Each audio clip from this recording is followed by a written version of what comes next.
Sabi kas kabayan mga LGUs nga dunay katungod nga mosuspenso og klase o galing dunay mudawat nga mga or madawat nga mga pagpanghulga sa mga tungaan matod pa sa DepEd 7. Reports Crystal Joy Felerka. Live report. Sa nanglabay nga mga adlaw, adunay natalang insidente nga may mga tunghaan sa Cebu City, Lapu-Lapu City ug Talisay City nga nakadawat og mga pagpanghulga sama sa bomb ug shooting threat.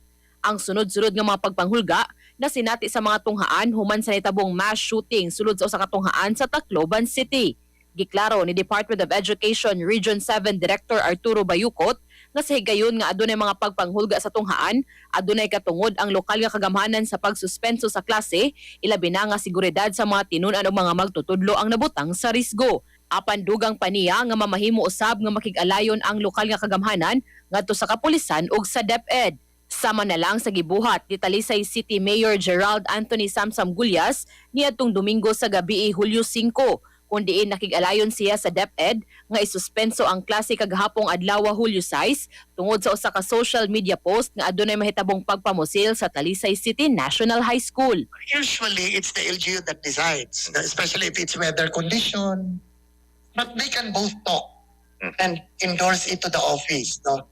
Di punta ka piyong lang sa atong mata o kung sa bana, hulga-hulga ra na. As much as I want that I have to abide with the increased time on task na wala sanang disruptions ng klase. Yes.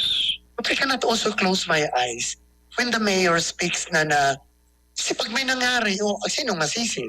Samtang kagahapong adlaw usab, nakadawat og pagpanghulga ang Nemesio Epifania Taneo Memorial High School sa Barangay Tingo, Olango Island sa Lapu-Lapu City, apan wa ra gisuspenso ang klase. Sa gipagawas nga pamahayag ni Mayor Cindy Chan, imbis nga suspensohon ang klase, mas gipalig-on nila ang monitoring sa mga tinun-an, magtutudlo og tanan personnel nga mosulod sa maong tunghaan. Para sa atong mga katropa nga gustong palig-unon ang immune system, malikayan ng ubo, hilan at labad sa ulo ug di makahilab sa tiyan, ang Santhone Vitamin C, the Alkaline Vitamin C maoy haom alang kanato mga katropa.